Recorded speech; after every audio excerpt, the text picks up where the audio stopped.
Amén. para que no pequéis. Ok. ¿Alguien más? Yo. Go, Cami. It has to do with like what we've been talking about the las parábolas. I think it relates to like some of the examples that we were giving last time, so I'm guessing that it's also an example Okay. as to how Jesus would use them to talk for the people in that time and how it meant. Ok. Sí, lo usaba como ejemplos para hablar. Comparaciones, como analogías, metáforas. Muy bien, Manuel, ¿nada? Sobre Éxodo, pues puedo notar, ¿no? Que cierto celo Ajá. de Dios, ¿no? Al decir que no se vayan a otros dioses, Sí. a otros lugares, y justamente pues cuando Moisés va hasta el monte, ¿no? Entonces puedo ver ese celo, ese anhelo de que Israel se guardara para Dios. Amén. Muy bien. Perfecto. Tenemos suficiente material ahora. Muy bien. Yo voy a tomé estas dos citas porque, bueno, primero porque empezamos otra vez a estudiar Éxodo, pero en segundo lugar porque quiero enseñar aquí el contraste que hay entre ambas situaciones. Aquí estamos hablando de dos escenarios completamente diferentes. ¿Okay?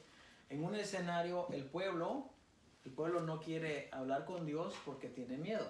Porque ha visto los relámpagos, los truenos y cómo el cielo se desmorona y ellos dicen, nos da miedo y no queremos hablar con Dios. Mejor habla tú, mejor que tú seas nuestro mediador, quien hables por nosotros a Dios. ¿Ok? Y en ese caso Moisés le dice, no tenga miedo, porque Dios vino, se ha mostrado de esa manera para que ustedes tengan temor.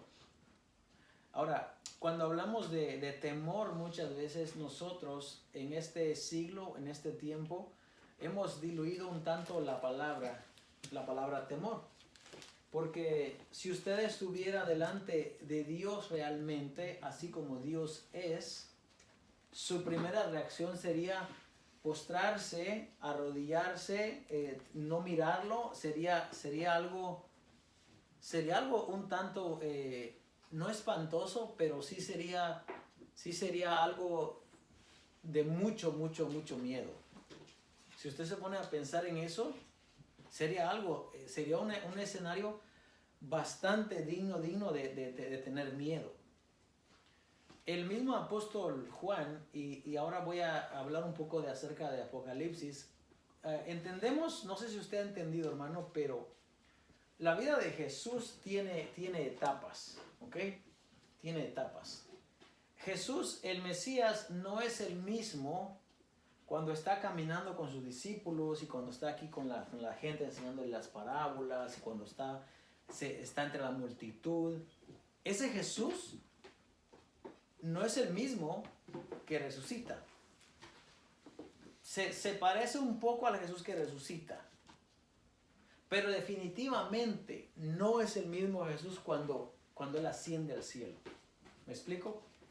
Cuando el apóstol Juan, usted sabe quién es el apóstol Juan, ¿verdad?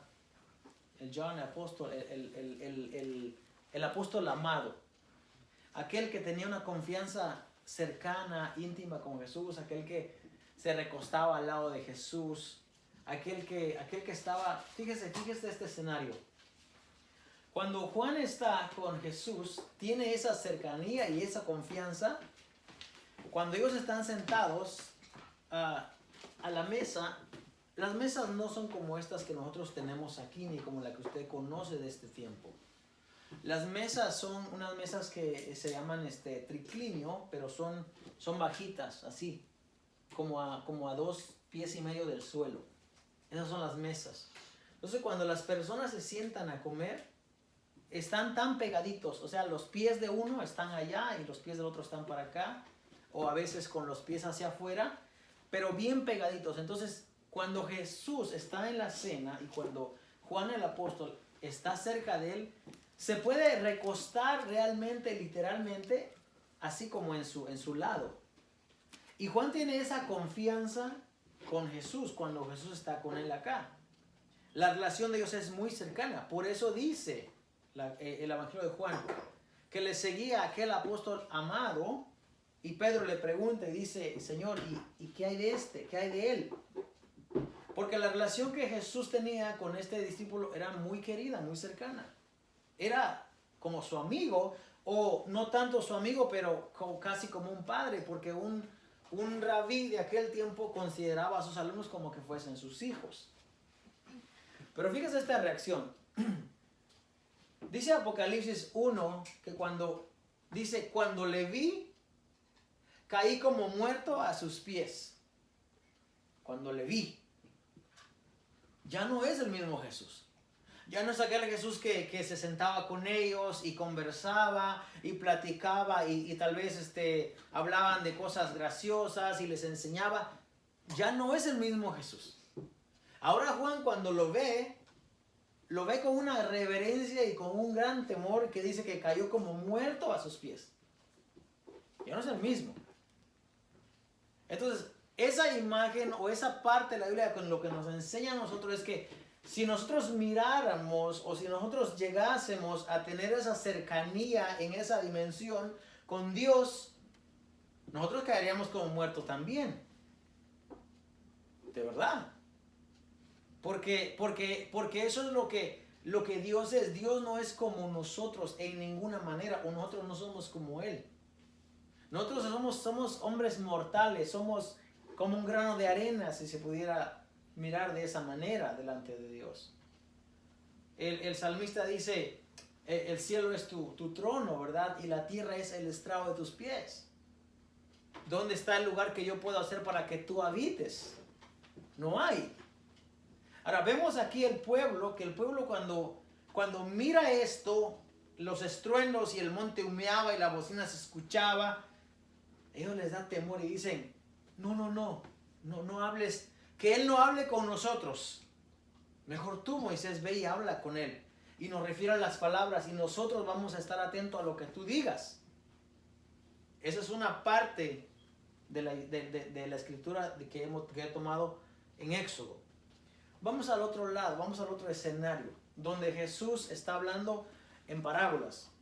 Y Jesús le está diciendo, también le refirió una parábola acerca de la necesidad de orar siempre y no desmayar.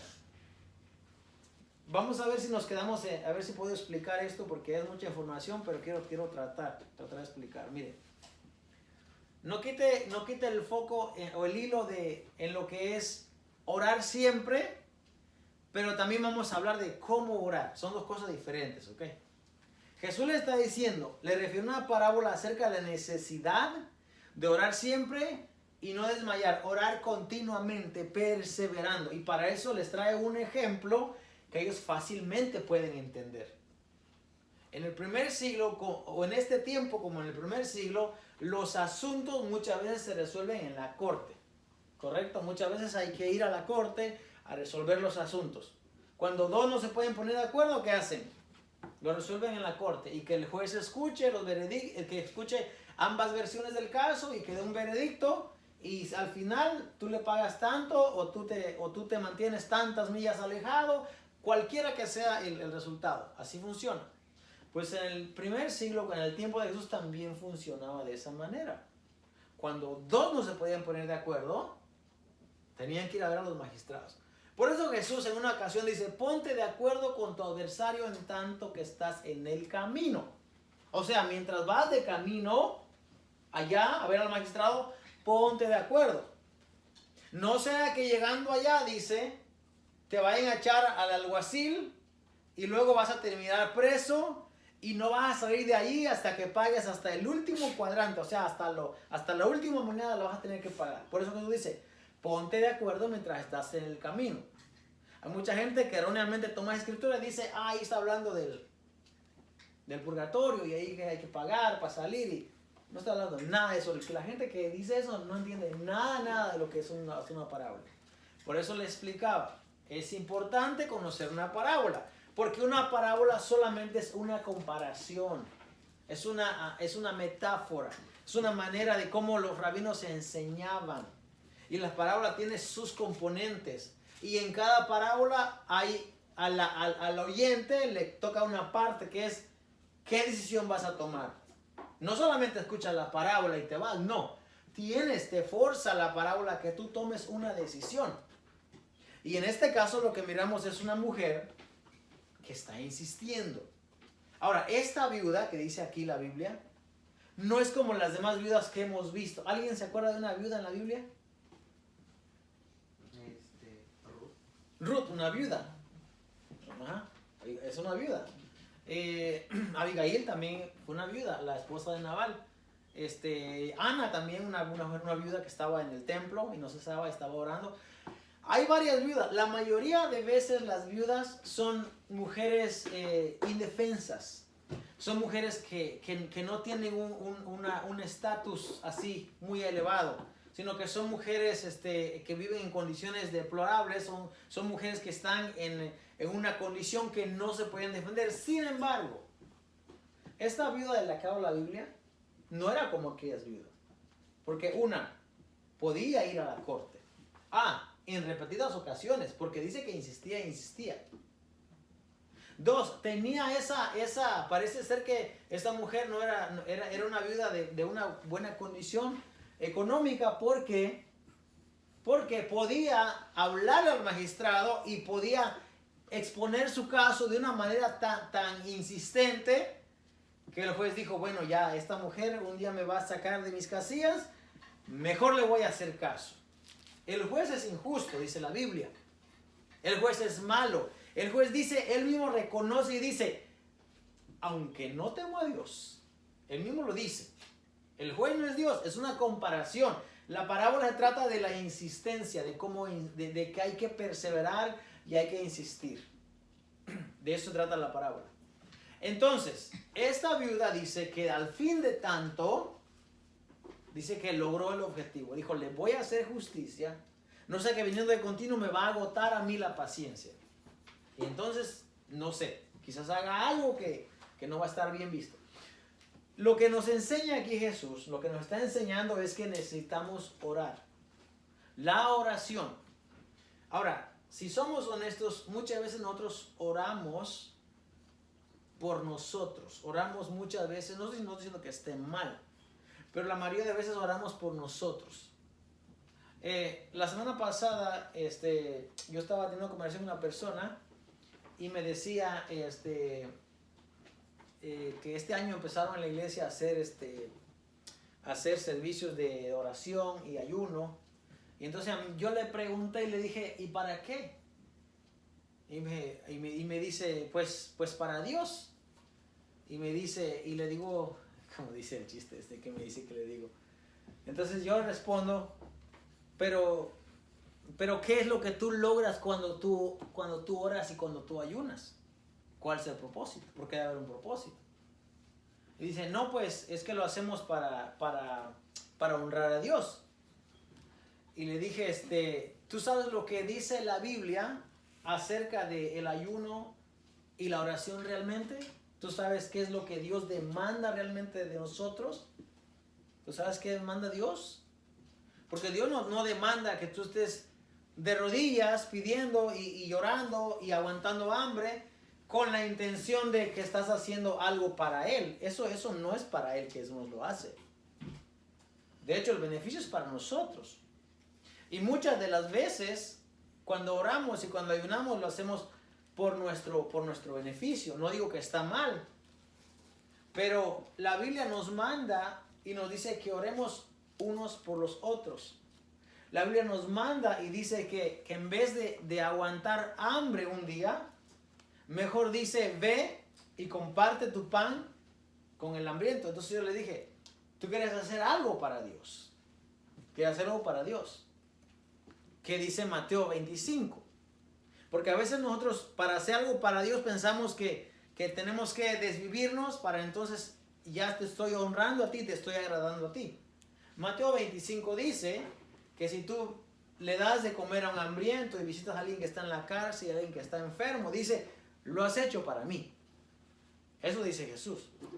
De hecho, creo que no me quiero equivocar, pero creo yo que es la única parte donde tenemos el perfecto ejemplo de que si queremos hacer algo para Dios, se lo hagamos a nuestro semejante. Creo que es la única parte en la Biblia donde se nos dice, hazlo de esta manera y ahí vas a la segura que lo estás haciendo para Dios. Creo que es la única parte. Porque no me viene a mi mente otro verso de la Biblia que diga, haz esto y lo está haciendo para Dios. Pero esa parte específicamente, Mateo 25, sí dice, cuando tú lo haces para Él, lo está haciendo para mí. Es la única parte que yo me puedo acordar en este momento. Ahora, miremos esto. Cuando la mujer está insistiendo, sabemos que en la parábola, esta mujer tiene como cierto estatus y como que tiene cierta autoridad porque se atreve a ir delante de él y se atreve a ser consistente y estarlo ahí como que insistiéndole repetidamente. Ahora, ¿cómo la Biblia a nosotros nos dice cómo debemos de acercarnos a Dios? Acerquémonos a Dios confiadamente, con confianza. Pero el hecho de que nos acerquemos a Dios con confianza no quiere decir que lo vamos a hacer irreverentemente. No podemos hacer eso. ¿Por qué no podemos hacer eso? Para empezar, porque usted y yo no podemos acercarnos a Dios. ¿Quién se acerca a Dios por nosotros? Jesucristo, el camino, el Hijo. Él es el que intercede por nosotros.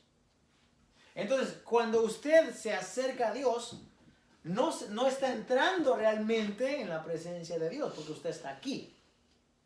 Su oración, usted la está dirigiendo en el nombre de Jesús. Cuando literalmente, cuando Dios escucha su oración, no lo escucha por lo que usted es. No me escucha a mí por lo que yo soy. Porque yo no tengo nada que ofrecer a Dios y creo que usted tampoco. No puede decir, yo tengo este mérito y a causa de este mérito yo quiero que tú hagas esto por mí. La viuda lo que decía, hazme justicia de mi adversario. Y justicia lo que ella quería decir, hazme venganza. Y estaba exigente y estaba persistente y tenía razones y tenía medios para acercarse y pedir de esa manera. Nosotros no. Nosotros realmente lo que nosotros hacemos y pedimos y suplicamos es a través o en el nombre de Jesús. Ningún hombre se puede acercar a Dios de la manera en que no podemos entrar a la presencia nosotros de Dios. Yo no he entrado, no sé si alguien piense que ha entrado, pero realmente el único que ha entrado al lugar santísimo, dice Hebreos, es Jesús. Bueno, quiero corroborar la cita, pero eso es lo que en estos momentos mi mentalidad me recuerda. No tengo la cita ahora mismo en la cabeza. Pero ese Cordero perfecto es el que intercede por usted y por mí. Y Él dice, en aquel día rogaréis al Padre.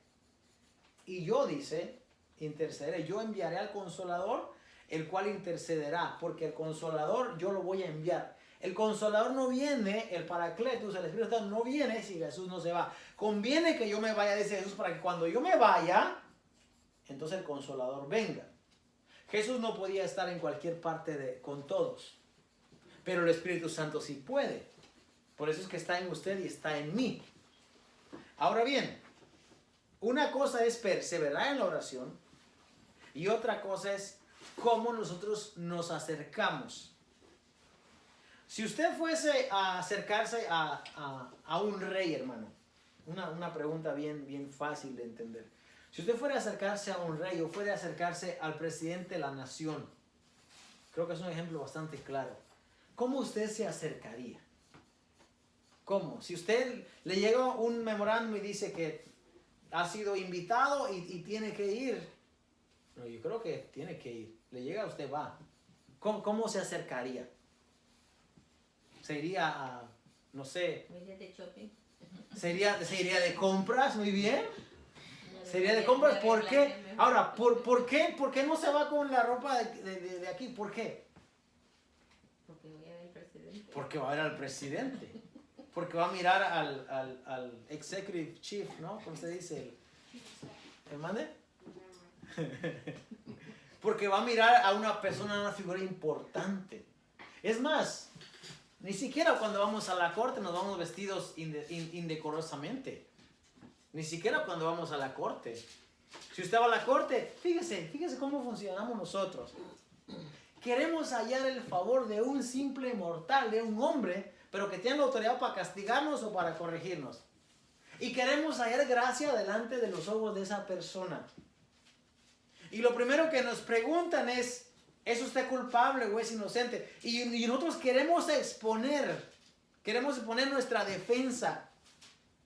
¿Sabes qué? Ese día y le queremos decir, ¿y culpable o inocente? Y usted, una más y lo sacan de la sala. Cuando vamos a ver a un juez, nosotros queremos hallar gracia con ese hombre. Que queremos hallar favor con ese hombre. Porque ese hombre nos puede exonerar o nos puede dar el castigo. Hermano, y es un castigo que usted lo puede pagar o lo puede cumplir. O sea, no es nada que usted diga, es imposible para hacerlo. No, es algo, ya sea que le va a dar probatorio, le va a dar una multa, o es algo que se puede arreglar.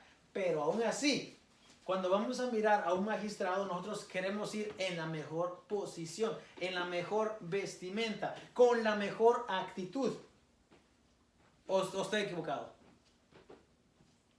Así es.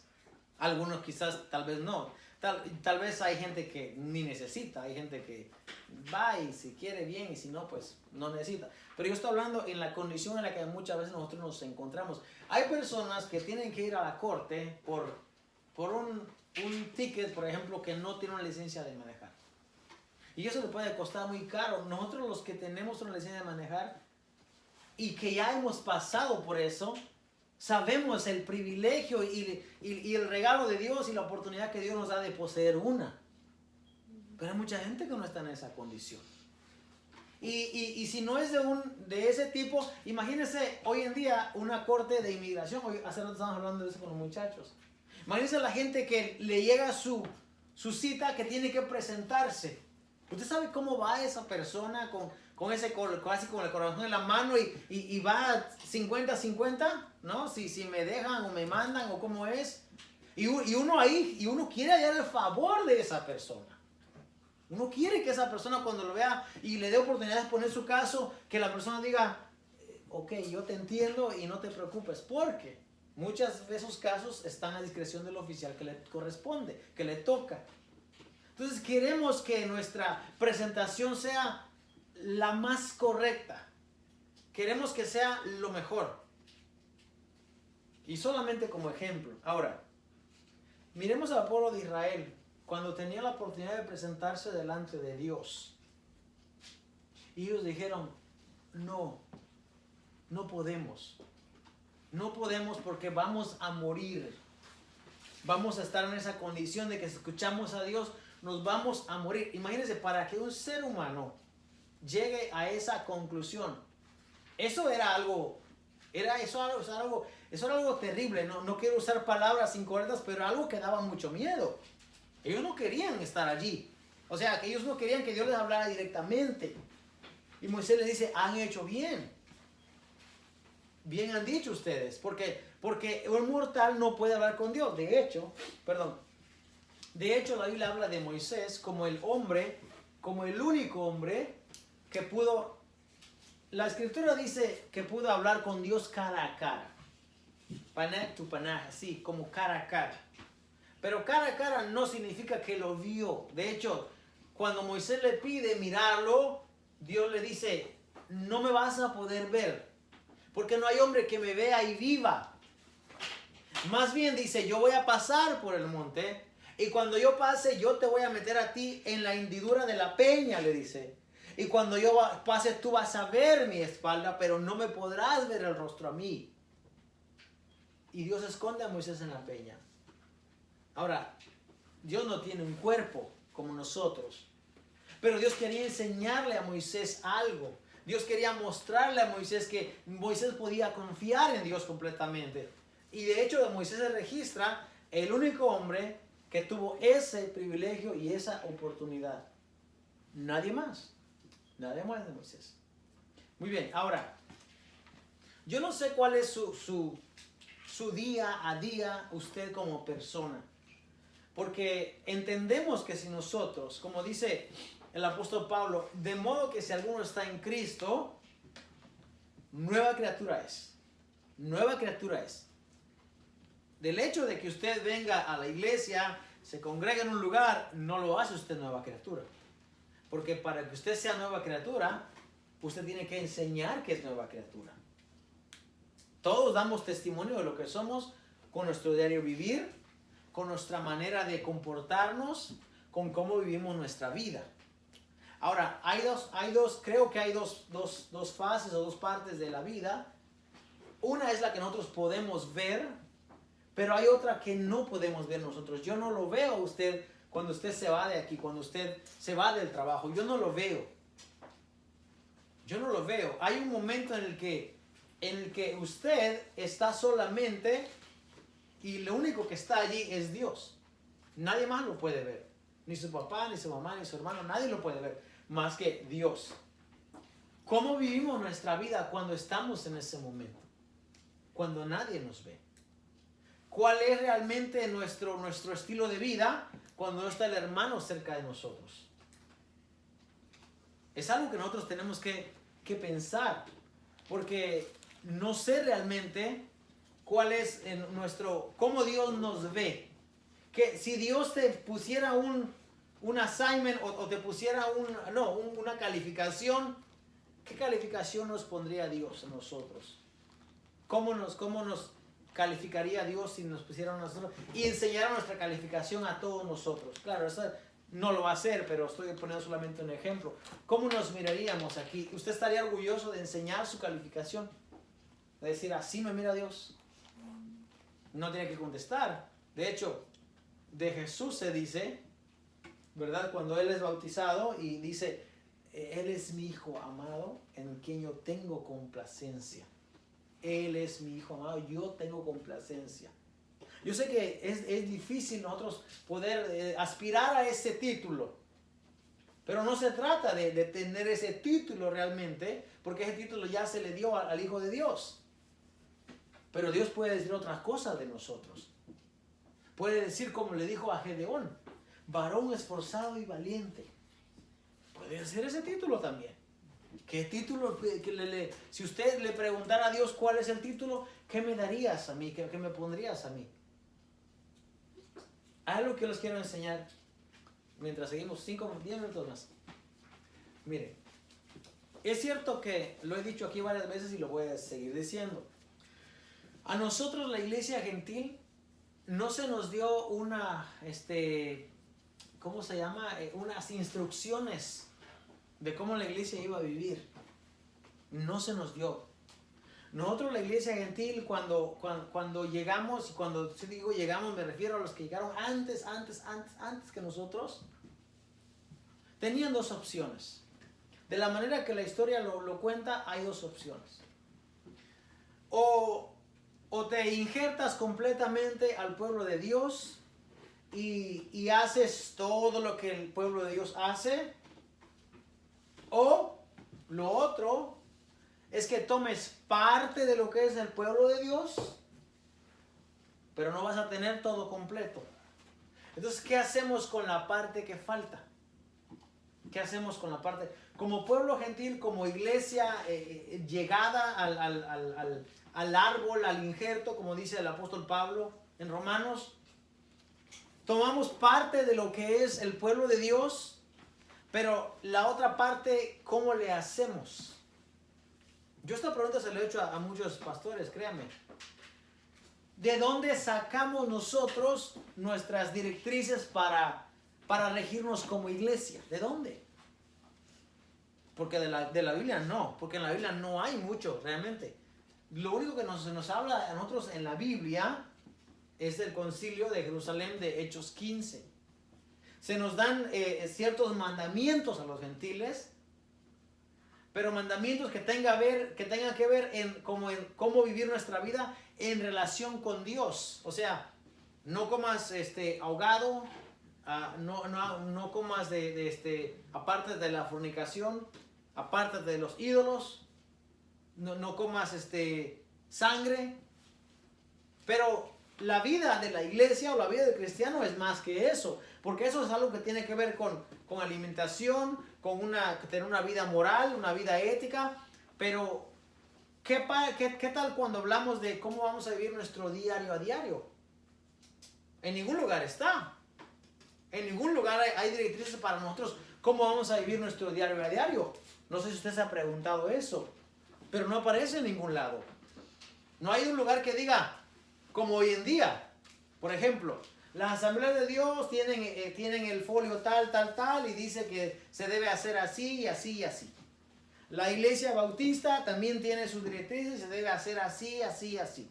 La iglesia tal, así, así, así. Lo que llamarían una constitución. Pero todas esas constituciones deberían de tener un lugar de donde salieron. Y de donde salieron debería de ser de la Biblia, pero no van a estar ahí. Bueno, no digo que todo, pero muchas de las cosas no van a estar allí. Entonces, ¿cómo le hacemos? ¿Cómo le hacemos de verdad para no errar? Porque ¿sabe qué quiere decir pecar? Pecar quiere decir erraste. No le diste al blanco, a Martías, te fuiste por un lado. Eso quiere decir pecar. Entonces, para no irnos por un lado, para no errar, ¿cómo le hacemos? Yo me hago esa pregunta. ¿Cómo le vamos a hacer nosotros para tener una base sólida, una constitución sólida que podamos decir, esto está en la Biblia? O esto tiene mayor peso porque tiene más antigüedad. Yo me pongo a pensar en eso. Y mucha gente debería hacerse esa pregunta. La gente que está dirigiendo congregaciones debería preguntarse eso. Porque usted lo quiere hacer bien. Yo lo quiero hacer bien. Dios nos guarde. Nosotros queremos que lo que hagamos sea realmente conforme a lo que Dios quiere. Porque no queremos errar. Imagínense que hagamos algo y eso sea incorrecto. Eso Dios diga, así yo no lo pedí. Yo no lo quería. Y sin lugar a dudas, hermano, sin temor a equivocarme, yo le voy a decir que yo creo con todo mi corazón de verdad que la manera más correcta de hacerlo es como lo hacía Jesús. Yo creo sin lugar a equivocarme y yo me podría morir por esa convicción de que la manera más correcta es como lo hacía Jesús. ¿Usted no cree? Yo creo que ahí no vamos a errar. Yo creo que ahí no vamos a fallar. Imagínense cómo lo hacía el maestro. Porque fuera de allí, incluso como lo hacía el apóstol Pablo también. Como lo hacía el apóstol Pablo también estaba muy bien. Pero ya con el apóstol Pablo, ya hubieron otros, ya la presión, ya el grupo, ya fueron muchos otros factores que influyeron en que lo del cristianismo como que se diluyera. Y es que eso es importante. Porque si nosotros nos ponemos a estudiar cómo hacía Jesús, cómo vivía Jesús, y cómo practicaba, cómo vivía, como le dije hace un momento, su diario vivir, no lo vamos a encontrar en la carta del apóstol Pablo. No lo vamos a encontrar allí. El único lugar donde lo vamos a encontrar es yendo a la raíz. A la raíz de donde viene la savia que alimenta al árbol, que alimenta las ramas, la cual es usted y yo. No encuentro otra explicación. Estará muy enredada mi punto de vista, ¿no? Mi teología, pero eso es lo que yo más encuentro, hermanos, de verdad. A ver, vamos a poner un ejemplo. Vamos a danzar, por ejemplo, ¿verdad? Vamos a traer las danzas y vamos a danzar y vamos a bailar acá. Es solamente un ejemplo. Entonces yo como director o como ministro o como usted me quiera llamar, entonces yo tengo que ponerme a pensar en varias cosas. Ok, esto le gusta al pueblo. Muy bien, le gusta al pueblo. Esto me gusta a mí, me gusta que la gente esté involucrada, que esté movida, que esté emocionada. Muy bien. Pero la pregunta importante ¿es esto correcto de acuerdo a lo que dice la palabra de Dios o de acuerdo a cómo lo hacía Jesús? ¿Será que en el tiempo de Jesús eso se permitía? Y si no se permitía, entonces ¿por qué nosotros lo permitimos ahora? ¿Será que los violines y las trompetas y los saxofones? Porque ya habían instrumentos de viento, ya habían instrumentos de todo. ¿Será que se vale traerlo y hacer pues todo el grupazo, ¿no? ¿Será que es válido? ¿Qué hay de las otras cosas? ¿Qué hay de lo demás? Es mucho que pensar. Y todo tiene que ver con cómo nos acercamos a Dios. Porque ahora mismo, Éxodo 20, estamos viendo el origen del pueblo. Es los comienzos del pueblo. El pueblo no está realmente, no está formado realmente. No tiene todas las directrices realmente. Está en su formación. Y en su formación lo que ellos dicen es, yo tengo temor a Dios. Y yo no me quiero subir al monte a escuchar porque yo tengo temor, porque me puedo morir. Porque Dios es el que está arriba y el que está hablando al pueblo. Y yo lo quiero hacer bien. Mejor ve tú porque tú sabes, porque tú lo has hecho, porque Dios a ti te llamó, mejor ve tú y tú vienes y nos dices a nosotros. ¿Cuál es nuestra postura en ese lado? ¿Será que podemos nosotros tomar esa postura del pueblo? ¿O vamos a hacer como hace la viuda? No, hazme justicia, hazme, dale. Y hazme, y dale, y dale, y dale. ¿Cómo le hacemos? Hay mucho que pensar en eso. Y yo puedo seguir, pero ya es tarde. Seguimos otro día con la enseñanza. Pero que este comienzo sea algo en que meditemos. Algo en que ponemos nosotros a pensarnos y que la palabra vaya ahí haciendo un trabajo. Como dice Job. ¿No? Dice Job que una gota no hace agujero en la piedra. Aunque sea un poquito, pero que sea constantemente. Y que vaya haciendo algo a la palabra. Y también Malaquías dice, la palabra que yo envío, dice, no va a volver a mí vacía. No. Va a hacer lo que yo quiero y será prosperada en aquello para que la envíe. Y tenemos esa confianza en Dios, de que no es por mí. Si fuera por mí, yo le vendo un buen producto. Porque yo puedo vender. Yo le puedo vender un buen producto a un cliente y lo puedo enamorar. Y enamorar me refiero a decirle palabras que le guste para que me compre el producto.